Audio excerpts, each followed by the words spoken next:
Hi, it's Steve. Today we'd like to show you how to change the cutlery basket on your dishwasher. It's a really easy job. Let me show you how we do it. So we begin by removing the old cutlery basket.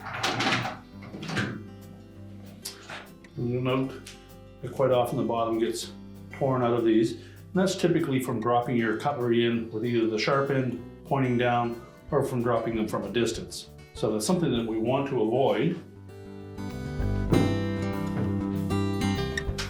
We simply need to place our new one onto the rack.